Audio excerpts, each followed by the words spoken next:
Anime की शुरुआत में हमें एक शहर दिखाया जाता है जहाँ की ड्रोन्स की मदद से नजर रखी जा रही है। तभी समंदर के रास्ते से एक बड़ा सा काइजू वहाँ हमला कर देता है। उस शहर में इमरजेंसी डिक्लेयर कर दी जाती है और मिलिट्री वहाँ से सभी लोगों को बचाने की कोशिश करने लगती है। वो काइजू शहर के और अंदर आ जाता है और जब सभी लोग वहाँ से निकल जाते हैं, हेलीकॉप्टर से काइजू पे मिलिट्री हमला कर देती है, पर कोई भी मिसाइल या गोलियां उसके ऊपर काम नहीं कर रही थी। वहीं आम लोग इन सभी चीजों को न्यूज में और फोन्स में देख रहे थे और उनमें डर बिल्कुल भी नहीं था, क्योंकि ओक्लाहोमा सिटी की प्रोटेक्शन के लिए 3rd डिवीजन जरूर आएगी। 3rd डिवीजन जिस वेपन का यूज कर रही थी उससे काइजू को चोट लग रही थी और काइजू का ध्यान उन गोलियों पे चला जाता है, जिसके बाद 3rd डिवीजन की कैप्टन काइजू की छाती में लेजर से हमला करती है, जिससे उसकी छाती में छेद हो जाता है और अगले ही सेकंड उसकी पूरी बॉडी फट जाती है और उसके सारे टुकड़े पूरे शहर में फैल जाते हैं। इसके कुछ टाइम बाद हम सफाई कर्मियों को देखते हैं। उनमें से एक बंदा दूरबीन से काइजू की बॉडी को जब देखता है, वो कहता है कि लगता है अब हमें ओवर टाइम करना पड़ेगा यार कई दिनों तक। वहीं मीडिया और सभी लोग 3rd डिवीजन की तारीफ कर रहे हैं और सभी लोग उस डिवीजन की कैप्टन से मिलने के लिए उत्सुक है। पर काफ्का और उसके साथियों की लड़ाई तो अब शुरू हुई है।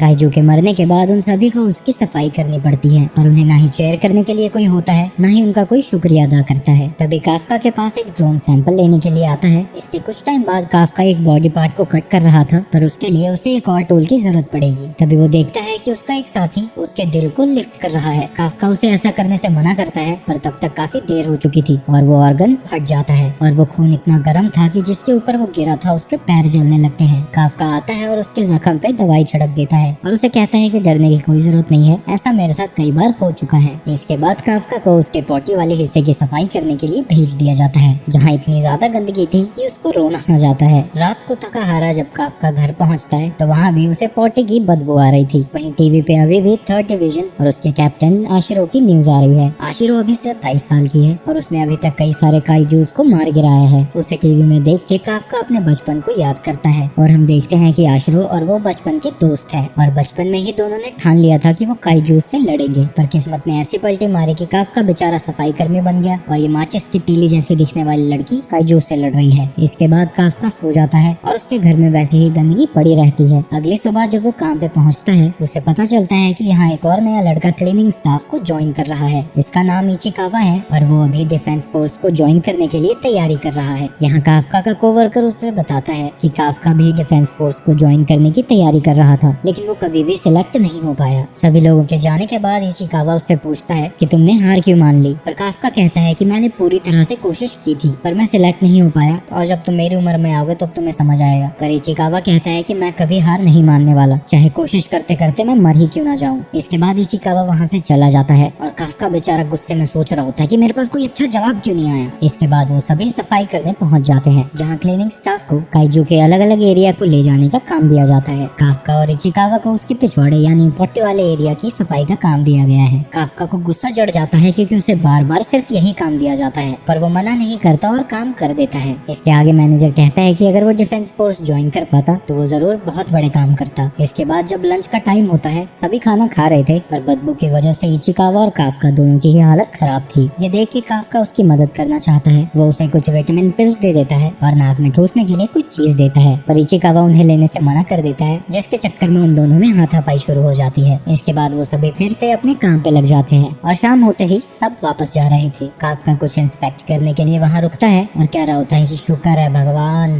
कम से कम उसके पिछवाड़ा तो साफ हो गया। तभी इचिकावा वहाँ आता है और दोपहर में उसकी मदद करने के लिए उसका शुक्रिया अदा करता है और वो काफ्का को बताता है कि डिफेंस फोर्स में भर्ती होने की उम्र अब 33 साल कर दी गई है। इचिकावा कहता है कि जब डिफेंस फोर्स के बारे में हम बात कर रहे थे तो तुम दुखी लग रहे थे, तो मैंने सोचा तुम्हें बता दूं। तभी जमीन के नीचे से इचिकावा के पीछे एक मॉन्स्टर आ जाता है, लेकिन तभी काफ्का काफी तेजी से आता है और उसे बचा लेता है। इस मॉन्स्टर का नाम योजू है। काफ्का उसे वहाँ से जाने को कहता है, पर इचिकावा मना कर देता है। तो काफ्का उसे समझाता है कि 2 लोगों के मरने से अच्छा है कि सिर्फ एक की मौत हो, और वैसे भी तुम डिफेंस फोर्स ज्वाइन करना चाहते हो तो तुम्हें अपनी जान खतरे में नहीं डालनी चाहिए। ये सुन के इचिकावा वहाँ से भागने लगता है। काफ्का उस काइजू को चढ़ाता है और उसे अपने पीछे आने के लिए मजबूर करता है। भागते भागते काफ्का को सामने एक बिल्डिंग दिखती है और काफ्का उससे बचने के लिए उस बिल्डिंग में घुस जाता है, पर काइजू उसका पीछा यहाँ भी नहीं छोड़ रहा था। तो वो दौड़ता हुआ जाता है और बिल्डिंग की दूसरी तरफ से कूद जाता है। और तुम जानते हो ये कौन सा टाइम है? It's flashback time. फ्लैशबैक में हम देखते हैं कि काफ्का और आशिरो एक जगह बैठे हुए हैं। दोनों के घर और स्कूल को काइजू ने तबाह कर दिया है और साथ ही आशिरो की एक बिल्ली की भी मौत हो चुकी है और यहीं पे वो दोनों साथ में डिफेंस फोर्स को ज्वाइन करने की बात करते हैं। वहीं प्रेजेंट में काफका सोच रहा होता है, मैंने ऐसे तो नहीं लड़ना था यार काइजू से।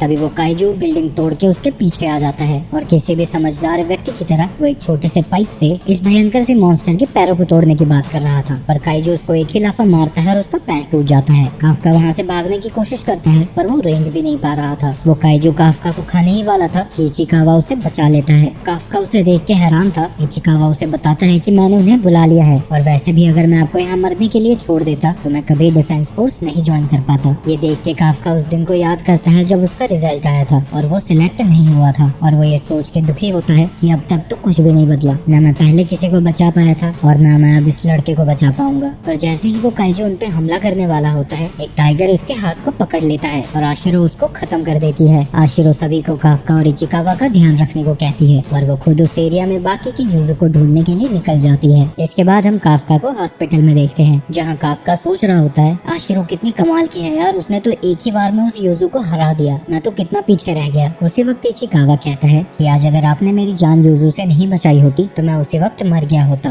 आप सच में बहुत ज्यादा कूल हैं, आपको तो डिफेंस फोर्स जरूर ज्वाइन करनी चाहिए। ये सुन के काफका को आशिरो के साथ किया हुआ प्रॉमिस याद आ जाता है। वो इचिकावा का शुक्रिया अदा करता है और वो फिर से डिफेंस फोर्स के एग्जाम देने के लिए तैयार हो जाता है। लेकिन तभी वहाँ एक छोटा सा उड़ने वाला काइजू आ जाता है। काफका को देख के वो कहता है, आखिरकार मैंने तुम्हें ढूंढ लिया। काफका उसे देख के डर जाता है, लेकिन तभी वो काइजू उसके मुंह में चला जाता है और उसके पूरे शरीर में दर्द शुरू हो जाता है। उसकी चीखें सुन के जब इचिकावा उसके पास जाता है, वो देखता है कि काफका एक अजीब से मॉन्स्टर में बदल चुका है। काफका को ऐसे देख के इचिकावा चिल्ला उठता है, पर उसके चिल्लाने की आवाज सुन के काफका भी चिल्ला उठता है और उसे समझाता है, मैं ही हूँ यार, ये तो मैं हूँ, काफका काफका। पर पीछे खड़ा अनुपम खेर भी उसे ऐसे देख लेता है और वो सीधा डिफेंस फोर्स को कॉल करता है। ये देख के इचिकावा काफका को कहता है, मुझे लगता है तुम्हें यहाँ से भाग जाना चाहिए और तुम जानते हो कि अभी क्या होने वाला है। जी हाँ, एक और फ्लैशबैक। काफका आशिरो से कह रहा होता है कि हमें काइजू के सबसे पहले पैरों पे वार करना चाहिए। वहीं आशिरो कह रही होती है कि जब भी मैं काइजू से लड़ने के बारे में सोचती हूँ मैं डर जाती हूँ। पर काफका उससे कहता है कि तुम्हें डरने की कोई जरूरत नहीं है, मैं हमेशा तुम्हारे साथ रहूंगा। और ये वाला फ्लैशबैक आशिरो का था, काफका का नहीं। तभी आशिरो को फोन आ जाता है जहाँ उसे एक और काइजू के बारे में बताया जाता है और ये वाला काइजू हॉस्पिटल में देखा गया है और आशिरो उस काइजू को मारने के लिए अपनी टीम को तैयार होने को कहती है। इसके बाद हम देखते हैं कि आशिरो अपनी स्क्वाड को हॉस्पिटल की तरफ जाने को कहती है और ये बात पूरे शहर में बताई जा चुकी है कि हॉस्पिटल में काइजू देखा गया है, तो सभी को कहा गया है कि वो हॉस्पिटल से दूर रहें। तभी वो अनुपम खेर काफका को देख के डर जाता है, जिसके बाद वो तीनों ही एक दूसरे को देख के चिल्लाने लगते हैं। इचिकावा कहता है कि हमें उसे बताना होगा कि ये बस एक गलत फहमी है, वो डर रहा है, आप प्लीज उसे देख के स्माइल कीजिए। पर जैसे ही काफका उसे देख के स्माइल करता है वो बूढ़ा आदमी बेहोश हो जाता है। इसके बाद काफका उसके पास जाता है पर जैसे ही वो अपना हाथ दीवार पे रखता है दीवार टूट जाती है, जिसे देख के फिर से वो दोनों चिल्लाने लगते हैं। ये देख के काफका कहता है, ये मैंने किया है, इसका मतलब मैं पूरी तरह से काइजू बन गया। शोर शराबा सुन के सभी अपने रूम से बाहर आने लगते हैं। वहीं इचिकावा कहता है कि डिफेंस फोर्स जल्दी ही यहाँ आने वाली होगी तो हमें जल्दी से यहाँ से चले जाना चाहिए। काफका खिड़की से बाहर जाने लगता है पर जैसे ही वो खिड़की स्लाइड करता है पूरी की पूरी खिड़की का फ्रेम ही टूट जाता है। ये देख के काफका कहता है, मैं तो बाहुबली बन गया, अबे ओ मनिंदर बाहुबली, यहाँ से जल्दी जाना होगा। जिसके बाद वो दोनों ही वहाँ से बाहर निकल जाते हैं। डिफेंस फोर्सेस को पता लगता है कि काइजू हॉस्पिटल से भाग चुका है और वो उस एरिया में जा रहा है जहाँ से सभी लोगों को हम बाहर निकाल चुके हैं। भागते भागते इचिकावा सोच रहा होता है, ये सब चल क्या रहा है, क्या ये सच में काइजू थे और ये कब से काइजू थे, कहीं मैं सपना तो नहीं देख रहा। इचिकावा काफका की तरफ देख के पूछता है, सर मुझे आपसे एक बात पूछनी है कि आप अभी भी अपने होशो हवास में है ना। काफका कहता है कि मुझे नहीं पता यहाँ क्या हो रहा है, ये क्या कोई स्पेशल मोड है भागने के लिए। तभी उसके मुंह से एक टेंटिकल बाहर आता है जो कि एक पक्षी को पकड़ लेता है और वो कहता है, इचिकावा देखो मैं एक पक्षी को कह रहा हूँ। इचिकावा कहता है, ये क्या चल रहा है यहाँ। जिसके बाद काफका अपने नॉर्मल फॉर्म में आ जाता है। इसके बाद काफका कहता है कि एक प्रॉब्लम हो गई है, मुझे सुसु जाना है और इस बॉडी को मैं कंट्रोल नहीं कर पा रहा हूँ। मैं इस उम्र में रास्ते पे सुसु करता हुआ कैसा लगूंगा, और वैसे भी मैं इस चीज में सुसु करूँ तो कैसे करूँ। और इसी वक्त उसका सुसु कहीं और से बहने लगता है। ये देख के वो दोनों ही शॉक हो जाते हैं और काफका जमीन पे लेटने लगता है और कहने लगता है कि अब मुझसे कोई शादी नहीं करेगा, मुझे बस कोई जहर ला के दे दो।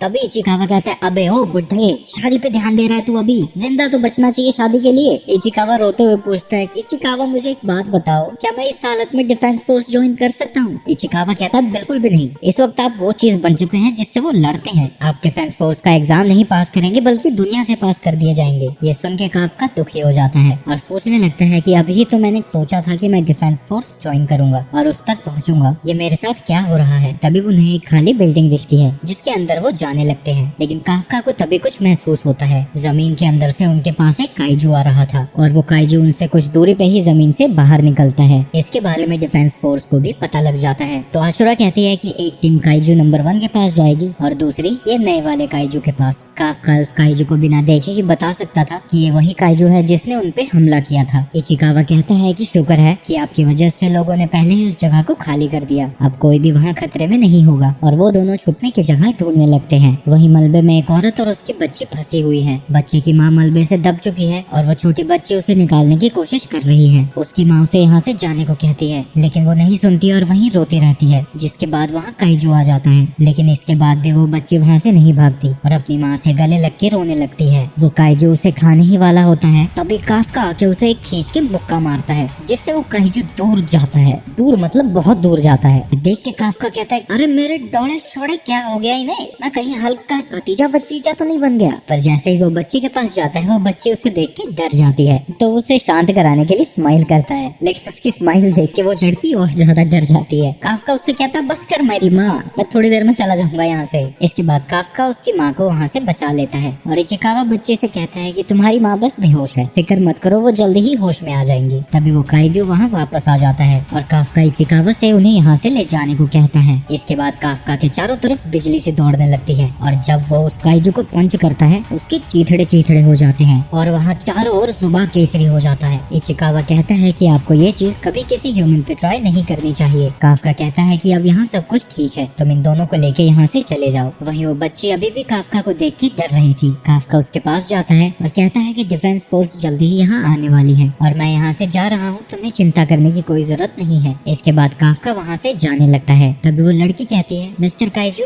हमारी जान बचाने के लिए थैंक यू। उसे देख के काफका को आशिरो के बचपन की याद आती है। उसने काफका से कहा था कि मुझे यकीन है जब तक हम साथ हैं मुझे किसी भी चीज से डरने की कोई जरूरत नहीं है। काफका कहता है तुमने सही कहा, जब तक हम साथ हैं हमें कुछ नहीं हो सकता। तभी काफका उस सपने के बारे में सोचता है जिसमें उसने सोचा था कि वो और आशिरो एक साथ काइजू से लड़ेंगे। तभी इचिकावा कहता है कि डिफेंस फोर्स यहाँ आने ही वाली होगी, हमें जल्दी से यहाँ से निकलना चाहिए। पर काफका कहता है कि मैंने अभी हार नहीं मानी है, मैं अभी भी उसके साथ खड़ा होकर लड़ूंगा। तभी आशिरो और उसकी टीम वहाँ पहुँच जाती है और वहाँ मची तबाही और उस पसरे हुए काइजू को देख के हैरान हो रही थी। तभी आशिरो उस लड़की के पास जाके काइजू के बारे में पूछने लगती है। वो बच्ची काइजू के बारे में सोच के रोने लगती है। तो आशिरो कहती है कि तुम फिक्र मत करो, मैं उस काइजू को मार डालूंगी। ये सुन के वो बच्ची शांत हो जाती है और कहती है कि पर आप एक प्रॉमिस करेंगी कि आप उस अच्छे वाले काइजू को नहीं मारेंगी क्योंकि उसने मेरी मम्मा को बचाया था। ये सुन के आशिरो हैरान हो जाती है। इसके बाद हम सीधा 3 महीने बाद का सीन देखते हैं जहाँ विटनेसेस के हिसाब से एक काफका की ड्राइंग बनाई गई थी। ये फोटो दिखा के न्यूज चैनल में बताया जा रहा था कि इसे डिफेंस फोर्स ने काइजू नंबर 8 का नाम दिया है और इसे अभी भी डिफेंस फोर्स ढूंढ नहीं पाई है। इचिकावा ये सब देख के सोच रहा होता है कि चीजें तो हाथ से बाहर ही चली जा रही हैं। अब तो पूरा का पूरा डिफेंस फोर्स ही काफका के पीछे पड़ चुका है। इचिकावा का मैनेजर बताता है कि तुम्हारे और काफका के लिए एक मेल आई है। काफका जॉब पे जल्दी चला गया है तो क्या तुम उसकी और अपनी मेल लेके चले जाओगे, जिसके लिए इचिकावा मान जाता है। तभी एक बंदा कहता है लगता है वही वक्त आ चुका है, हर साल काफका टेस्ट देता और हमें उसे चेयर अप करना पड़ता है। इचिकावा देखता है कि वो डिफेंस फोर्स के पहले टेस्ट में पास हो गया है। इसके बाद इचिकावा काफका का मेल लेके उसके पास जाने लगता है, पर जाने से पहले वो उसका मेल खोल देता है और उसे देख के खुश हो जाता है। ये देख के एक बंदा कहता है तो काफका ने भी इस बार पहला राउंड लगता है क्लियर कर लिया है, पर ये उसका आखिरी चांस है। एक बंदा कहता है कि मैं चाहता हूँ कि काफका इस आखिरी चांस को क्लियर कर ले क्योंकि उसने इस चीज के लिए जिंदगी भर मेहनत की है। इचिकावा काफका के पास जाता है और कहता है सर आपने पहला राउंड क्लियर कर लिया है। लेकिन वो देखता है कि काफका अपने काइजू वाले फॉर्म में खाना खा रहा था। ये देख के इचिकावा उसकी जोर की लात मारता है। आखिरकार आप सबको यहाँ अपने बारे में क्यों बताना चाहते हो, आपको पता भी है आप कैसे दिख रहे हो अभी। काफका कहता है ये मेरी गलती नहीं है, मैं अभी भी खुद को पूरी तरह से कंट्रोल नहीं कर पाता, क्या मैं अभी ठीक लग रहा हूँ। इचिकावा कहता है आप अभी भी नॉर्मल नहीं हुए हैं, जब मैं ऑफिस में था आपके थोपड़े को सारे न्यूज चैनल्स पे दिखाया जा रहा था, थोड़ा संभल के रहना सीखो। काफका उससे माफी मांगने लगता है और हम फ्लैशबैक में देखते हैं कि उस दिन वो लोग वापस हॉस्पिटल चले गए थे और उन्होंने सभी को बताया कि जब काइजू का हमला हुआ था वो दोनों छुप गए थे। काफका भी अपना लेटर देख के खुश हो जाता है, पर इचिकावा कहता है कि मुझे तो लगा था कि आप खुशी से पागल हो जाओगे। पर काफका कहता है कि मैं तो फर्स्ट राउंड हमेशा ही पार करता हूँ, मैं तो हमेशा सेकंड राउंड में फेल होता हूँ, तो आप क्या करने वाले हैं, क्या आप इस बॉडी के साथ सेकंड राउंड क्लियर करने जाएंगे। चिंता मत करो, कोई भी मुझे नहीं पहचान पाएगा। आपको देख के तो ऐसा बिल्कुल भी नहीं लग रहा है, पहले राउंड में सिर्फ रिटन टेस्ट था, लेकिन दूसरे राउंड में आप ऑफिसर से घिरे हुए होंगे और अगर ऐसे में आप ट्रांसफॉर्म हो गए तो आपको वहीं ठोक दिया जाएगा। काफका कहता है कि चाहे कुछ भी हो मैं ये टेस्ट जरूर दूंगा। पिछले 3 महीनों में मैंने बहुत मेहनत की है, लेकिन अभी भी मैं नहीं जान पाया कि मैं ट्रांसफॉर्म कैसे होता हूँ। पर मैं अब 32 साल का हो चुका हूँ और ये मेरा आखिरी चांस है, तो मैं इसे वेस्ट बिल्कुल नहीं होने दे सकता। इचिकावा कहता है कि अगर आपको इस दौरान कुछ भी हो जाता है, मैं पीछे नहीं हटूंगा। यानी हम अब एक दूसरे के राइवल्स हैं। तभी काफका एक पानी की बोतल खोलने लगता है जो उससे खुल नहीं रही होती, जिसकी वजह से वो काइजू में कन्वर्ट हो जाता है। ये देख के इचिकावा कहता है, मैंने जो भी अभी कहा मैं वो वापस लेता हूँ। आपको तो एग्जाम स्किप कर देना चाहिए। लेकिन काफका उसके पैर पकड़ लेता है और कहता है सब कुछ ठीक जाएगा।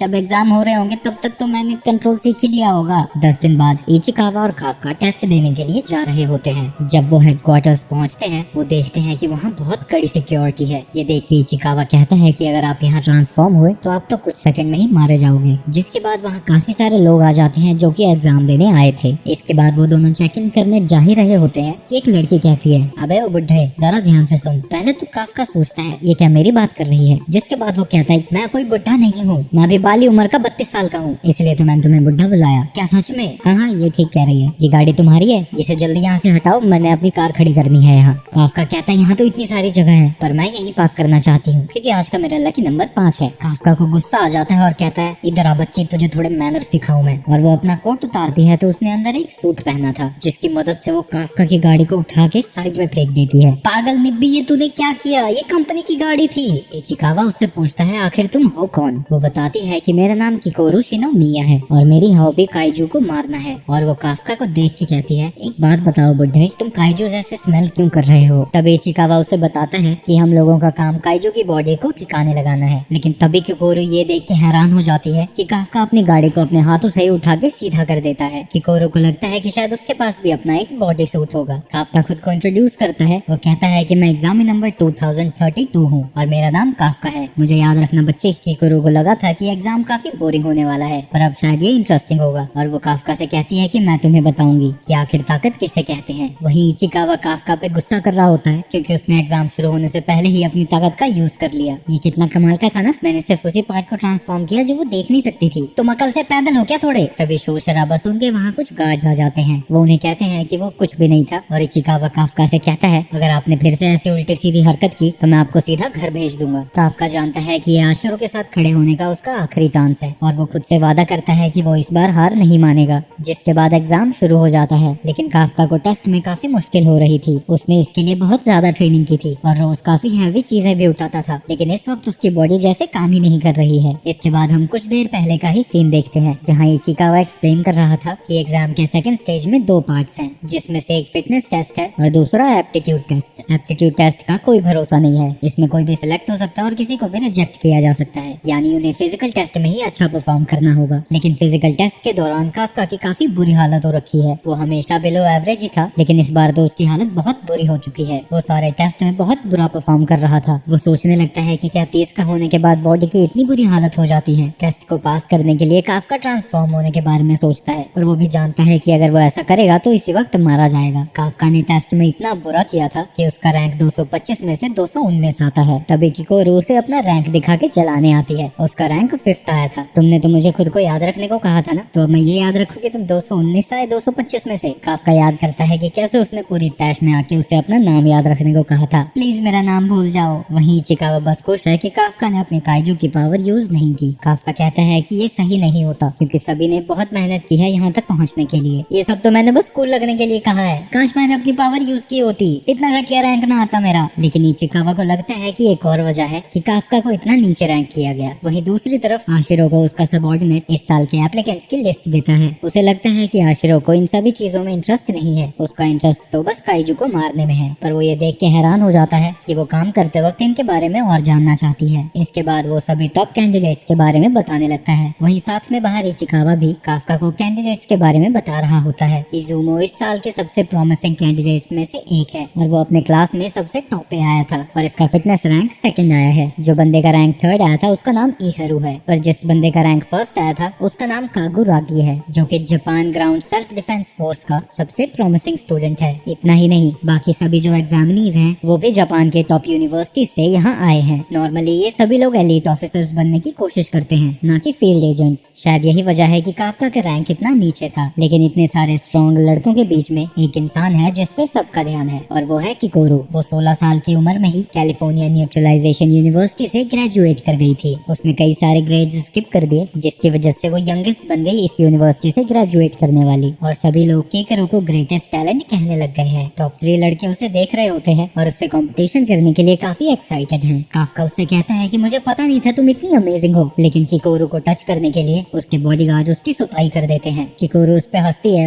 क्योंकि उसने फिर से उसे नीचा दिखा दिया था। वहीं काफका कहता है कि मैं तुम्हें बताता हूँ असली नीचा दिखाना किसे कहते हैं, पर पता नहीं मैं ये करूंगा कैसे। इचिकावा कहता है कि अभी भी उनके पास चांस है। पिछले 2 सालों से सेकंड टेस्ट में काइजू डिस्पोजल कॉप्स आ रहे हैं और वो काइजू के बारे में आपकी नॉलेज और ग्रुप के साथ काम करने की आपकी एबिलिटी को टेस्ट करते हैं। वो नए एप्लीकेंट्स को बताना चाहते हैं कि काइजू को मारने के अलावा भी और भी चीजें होती हैं और यही वजह है कि इचिकावा ने डिस्पोजल यूनिट को ज्वाइन किया था। काफका की उम्मीदें फिर से जाग जाती हैं और वो अपनी सारी उम्मीदें एग्जाम के सेकंड पार्ट पे लगा देते हैं। इसके बाद उन सभी को सेकंड ट्रेनिंग एरिया में पहुंचा दिया जाता है, जहाँ की 3rd डिवीजन का वाइस कैप्टन होशिना खुद को इंट्रोड्यूस करता है। वो उन्हें बताता है कि वो इस एप्टीट्यूड टेस्ट का इंचार्ज होगा और यहाँ पे उनका ये टास्क है कि उन्हें यहाँ काइजू को ढूंढना होगा। ये सुन के इचिकावा और काफका खुश हो जाते हैं कि उन्हें यहाँ काइजू की बॉडी को ढूंढ के डिस्पोज करना होगा, पर होशिना कहता है कि तुम्हें काइजू को ढूंढ के खत्म करना होगा। ये सुन के वो दोनों ही शॉक हो जाते हैं। तभी अचानक से एक खतरनाक काइजू होशिना पे हमला करने जा रहा होता है, लेकिन वहाँ का सिक्योरिटी सिस्टम उसे रोक देता है। ये देख के ज्यादातर स्टूडेंट्स डर जाते हैं, लेकिन टॉप स्टूडेंट्स इसके लिए एक्साइटेड हैं। वहीं काफका को नीचे गिरा देख के किकोरू हंसने लगती है। इचिकावा, तुमने कहा था कि बॉडीज को डिस्पोज करने के बारे में चीजें होंगी। मैंने कहा था कि पिछले 2 सालों से ऐसा हो रहा है और मैं भी ये देख के काफी डिसअपॉइंटेड हूँ, क्योंकि ये वाला एग्जाम काफी डेंजरस है, तो वो ये एग्जाम ज़ूमोटेक गियर पहन के करेंगे। इचिकावा जब एक सूट को पहनता है, वो ये देख के हैरान था कि वो उसकी बॉडी को एनालाइज करके उसे पूरा फिट हो जाता है। वो सूट उसकी बॉडी का एक हिस्सा बन जाता है और इचिकावा महसूस करता है कि वो पहले से ज्यादा स्ट्रॉन्ग है। ये demon defence force combat suits हैं और ये काइजू की बॉडीज का यूज करके बनाए गए हैं। इस सूट को पहनने वाले की ताकत कई गुना बढ़ जाती है। वहीं किसी रूम में बैठी 3rd डिवीजन की ऑपरेटर, जिसका की नाम कुनामी है, वो उन सभी के कॉम्बैट पावर्स को मेजर करना शुरू कर देती है। इचिकावा सूट के 8% पावर को यूज कर पा रहा है। इजुमु 18% पे है, कागुरागी 15% पे और इहारो 14% पे है। ये मेजरमेंट ये इंडिकेट करती है कि कोई बंदा उस सूट की कितनी पावर को ड्रॉ आउट कर पाता है। बहुत इंटेंस ट्रेनिंग के बाद भी ज्यादातर लोग सिर्फ 20% तक ही पहुंच पाते हैं। और ये भी कमाल की बात होती है कि अगर किसी साल में एक एप्लीकेंट भी 10% से ज्यादा यूज करने वाला मिल जाता है तो। पर यहाँ तो 3 लड़के 10% से ऊपर हैं। पर तभी सभी लोग ये देख के हैरान हो जाते हैं कि किकोरू की अनलीस्ड कॉम्बैट पावर 46% है। ये देख के सभी एप्लीकेंट्स हैरान हो जाते हैं और होशिना सोचता है कि ये तो अभी से ही प्लेटून लीडर के लेवल तक पहुंच चुकी है। इशिकावा अपनी 8% पावर को देख के थोड़ा निराश हो जाता है, लेकिन होशिना कहता है कि ये भी बहुत है एक फर्स्ट एप्लीकेंट के लिए। जब तक कि एग्जामिनी इसका 0% नहीं है वो पास हो जाएंगे। हाँ, पर आज तक मैंने किसी एग्जामिनी को नहीं देखा जिसकी पावर 0% हो। तभी कोनोमो कहती है काफका अपने सूट की 0% पावर अनलेश कर पा रहा है। कोई ये सुन के हंस रहा है और कोई सुन के शॉक हो जाता है। वहीं काफका का मुंह शर्म से लाल है। वो कहता है कि मुझे थोड़ा टाइम दीजिए, मैं इसकी सूट की पावर को अनलॉक करता हूँ। क्या तुम मजाक कर रहे हो? ऐसा लग रहा है कि तुम टॉयलेट पे बैठे हो और प्रेशर नहीं आ रहा है। काफका की हरकतों को देख के होशिना को वो पसंद आने लगता है, पर उसे बिल्कुल भी उम्मीद नहीं है कि वो सिलेक्ट होगा। काफका को लगता है कि इस सूट की पावर को अनलीश करने के लिए जरूर कोई ट्रिक होगी और अपनी पूरी जान लगा देता है उस ट्रिक को पता करने के लिए, इससे पहले कि एग्जाम खत्म हो जाए। लेकिन किकोरू ये सब देख के फ्रस्ट्रेट हो रही होती है और वो चाहती है कि वो अपनी ताकत दिखाए जो कि उसने पार्किंग लॉट में दिखाई थी। तभी होशिना रूम में पहुंच जाता है और कहता है कि समय हो चुका है कि एग्जाम के फाइनल पार्ट को शुरू किया जाए। वो उन्हें बताता है कि यहाँ पे आपके टारगेट्स एक होजू है और 36 योजू। इन सभी काइजूस को इस पूरे एरिया में अलग अलग जगह पे प्लेस कर दिया गया है। इन सभी ने टोटल 16 लोगों की जान ली थी और ट्रेनिंग के पर्पस के लिए इन सभी को जिंदा पकड़ा गया है। सभी एग्जामिनर्स उनसे एंटी काइजू वेपन से लड़ेंगे और ड्रोन्स उनके एक्शन को मॉनिटर करेंगे। अगर उन्हें लगता है कि कभी कोई एग्जामिनी खतरे में है तो वो सूट की शील्ड को एक्टिवेट करके उसे बचा लेंगे, पर इसका मतलब ये भी होगा कि वो एग्जाम में फेल हो जाएंगे। ये एग्जाम बहुत ही खतरनाक है, तो होशिना गारंटी नहीं ले सकता कि वो नेक्स्ट एग्जाम तक जिंदा बचेंगे। तो अगर वो इस एग्जाम में पार्ट लेना चाहते हैं तो ही आगे बढ़े। सभी एग्जामिनीज मैदान में कूद जाते हैं, पर वो सभी ये देख के हैरान थे कि कीकरू सबसे आगे है और बिल्डिंग पे मकड़ों जैसा चल रही है। वो बड़ी ही आसानी से 2 यूजूस को मार गिराती है, जिसे देख के सभी लोग और भी ज्यादा हैरान हो जाते हैं। तभी काफका कहता है अब हमें भी आगे बढ़ना होगा, तो पीछे मत रहो इचिकावा। ये तो मुझे कहना चाहिए, 5 फुट पीछे खड़े हो मेरे। इस सूट मेरी बिल्कुल भी मदद नहीं कर रहा है, मैं तो इस वेपन को भी नहीं उठा पा रहा। वो कूल लगने के लिए कहता है सिर्फ मैं ही जीरो हूँ जो कि इस चीज को समझ सकता है। अपने नकारापने को कूल बनाने की कोशिश मत करो। चीजें उनके लिए बिल्कुल भी अच्छी नहीं दिख रही थी क्योंकि उनके पास किकोरू जैसी ताकत नहीं है। तभी होशिना सभी को बताता है कि आशिरो वहाँ एग्जाम्स देखने के लिए पहुँच चुकी है ये सुन के काफका को अपना प्रॉमिस याद आता है, हमें से कौन ज्यादा कूल डिफेंस ऑफिसर बनेगा, और वो खुद को शांत करता है। वो खुद के जीरो होने की फिक्र छोड़ देता है और खुद को याद दिलाता है कि ये उसका आखिरी चांस है। इचिकावा, तुम्हें क्या लगता है हम पे ड्रोन से नजर क्यों रखी जा रही है? सवाल तो आपने सही पूछा है। अगर सिर्फ उन्हें ये पता लगाना होता कि कितने काइजूस मरे हैं तो वो ये सब तो सेंसर की मदद से भी कर सकते हैं। बिल्कुल सही। ये लोग सिर्फ ये नहीं देख रहे कि हम कितने काइजूस को मार पाते हैं, बल्कि ये भी देखना चाहते हैं कि हम सिचुएशन के अकॉर्डिंग कितनी जल्दी एडजस्ट कर पाते हैं। यानी अगर हम सब सामने से नहीं लड़ सकते तो हमें बाकी एग्जामिनीज की मदद करनी चाहिए। उन्हें पास ही लड़ाई होती हुई दिखती है तो वो उनकी मदद करने के लिए अपनी पोजीशन में आ जाते हैं। काफका उस काइजू को देख के पहचान जाता है कि उसने एक बार इस काइजू की बॉडी को क्लीन अप किया था और उसे याद आता है कि इन काइजू के खिलाफ स्टन ग्रेनेड्स बहुत ज्यादा इफेक्टिव होंगे। इसकी आईसाइट कमजोर है पर इसकी हेयरिंग बहुत ज्यादा अच्छी है। एक बार उनके कान बहरे हो गए तो उन्हें मारना काफी आसान हो जाएगा। इसके बाद काफका इजुमो से कहता है कि वो उसके पेट पे हमला करे क्योंकि वो उसका वीक स्पॉट है। अटैकर्स ऐसा ही करते हैं और वो ये देख के हैरान थे कि वो उस बीस्ट को इतनी आसानी से हरा देते हैं। वो उसके सपोर्ट के लिए काफका का शुक्रिया अदा करते हैं। वहीं मॉनिटर रूम में अब सभी का ध्यान उन दोनों पे है। काफका कहता है कि हमने अनगिनत काइजू की बॉडीज की चीड़ फाड़ की है तो हम उन्हें अंदर से और बाहर से बहुत ही अच्छी तरह से जानते हैं। काफका कॉन्फिडेंट है कि वो अपनी नॉलेज का यूज करके यहाँ कुछ कर सकता है और उसे अपनी काइजू पावर को यूज करने की भी कोई जरूरत नहीं पड़ेगी। तभी काफका पे एक काइजू हमला कर देता है जिसकी वजह से काफका उड़ता हुआ एक बिल्डिंग में जा घुसता है। कोनामी कहती है कि काफका बहुत बुरी तरह से इंजर्ड हो चुका है और वो इस लड़ाई को कंटिन्यू नहीं कर पाएगा। होशिना काफका की शील्ड को एक्टिवेट करने को कहता है। वहीं काफका सोच रहा होता है कि अगर ऐसा ही चलता रहा तो वो शील्ड को एक्टिवेट कर देंगे और मैं फेल हो जाऊंगा। मैं ऐसा नहीं होने दे सकता क्योंकि वो देख रही है। मैं उसके सामने को और खुद को नीचा नहीं दिखने दे सकता। तभी वो काइजू काफका को खाने वाला होता है। वहीं कंट्रोल रूम से उसकी शील्ड एक्टिवेट होने वाली होती है।